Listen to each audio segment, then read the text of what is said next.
কুমিল্লার ৫ উপজেলায় এখন পানের ভরা মৌসুম। শত বছরের ঐতিহ্য ধরে বড় যে ব্যস্ত সময় পার করছেন চাষিরা। স্থানীয় চাহিদা মিটিয়ে এ অঞ্চলের পান যাচ্ছে দেশের বিভিন্ন বাজারে, এমনকি বিদেশেও।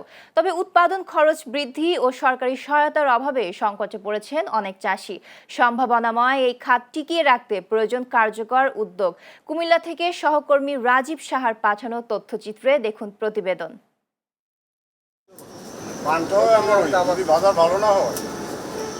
কুমিল্লার গ্রামাঞ্চলে ঢুকলেই চোখে পড়ে সবুজে ঘেরা এক অনন্য দৃশ্য। সারি সারি পানের বরজে ব্যস্ত চাষি ও শ্রমিকরা।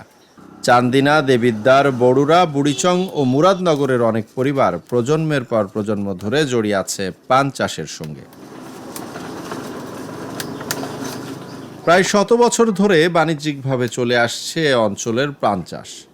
মহালক্ষ্মী, চাইলতা, গোটা ও গোয়াপুর জাতের দেশীয় পান শুধু স্থানীয় বাজারেই নয়, বরং দেশের গণ্ডি পেরিয়ে যাচ্ছে মধ্যপ্রাচ্য সহ বিভিন্ন দেশেও। ফলে কৃষকের জীবিকা নির্বাহের পাশাপাশি এ খাত ভূমিকা রাখছে দেশের অর্থনীতিতেও। তবে সম্ভাবনাময় এই ফসল ঘিরে রয়েছে নানা চ্যালেঞ্জ। সার, কীটনাশক ও শ্রমিকের মজুরি বেড়ে যাওয়ায় উৎপাদন খরচ বেড়েছে কয়েক গুণ। এতে অন্য পেশায় ঝুঁকতে বাধ্য হচ্ছেন অনেক চাষি।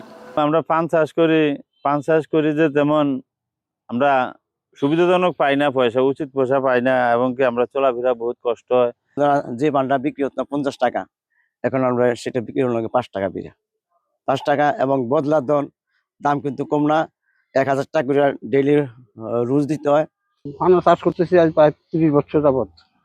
যেহেতু আগে যাই লাভবান ছিল কিছু কম বেশ, এখন লাভবান হয় না। এখন বদ্রির দামে বা কাজের যে পদ্ধতি সেই বুঝছি, এবং পানের যে দাম সেই দামে গিয়া আমাদের খরচে গিয়া আমাদের এখন পোষায় না। আমি শ্বশুর করেছে তা আমরা করতেছি, আর কোনো লাভ লস বুঝি নাকি এই কথা। আমার শ্বশুর আমি তো করি না, আমরা কাজের মানুষদের কাজ করাই, আমি নিজের সুখ করতে পারি না, কাজের মানুষদের কাজ করে কি। কৃষি বিভাগ বলছে আধুনিক প্রযুক্তি, প্রশিক্ষণ ও উত্তম কৃষি চর্চার মাধ্যমে পানের উৎপাদন ও মান আরও উন্নত করা সম্ভব। সরকারি সহায়তা বাড়ানো গেলে কুমিল্লার পান আন্তর্জাতিক বাজারে আরও শক্ত অবস্থান তৈরি করতে পারে। তারা কি ধরনের সহযোগিতা চায়, তারা যদি উপজেলা কৃষি অফিসে যোগাযোগ করে, আমাদের কৃষি অফিসে বার্তা দেওয়া আছে যে এই ব্যাপারে সার্বক্ষণিক তারা যত রকম পরামর্শ বা সহযোগিতা লাগে তারা করবে। সাম্প্রতিক আমাদের কুমিল্লা অঞ্চলের একটা প্রকল্প আছে, সেই প্রকল্পের মাধ্যমেও আমরা কিছু সহযোগিতা করতে পারবো যদি যারা কৃষক আছে, পান চাষি, তারা যদি আমাদের সঙ্গে যোগাযোগ করে। কারণ আমাদের মাঠ পর্যায়ে কর্মীরা সচল আছে, কিন্তু তাদের চাহিদাটা জানাতে হবে, জানালে আমরা কার্যকরী ব্যবস্থা নিতে পারবো। ঐতিহ্যের সঙ্গে সম্ভাবনার এই ফসল টিকিয়ে রাখতে এখন প্রয়োজন চাষিদের পাশে কার্যকর সহযোগিতা ও দীর্ঘমেয়াদী পরিকল্পনা।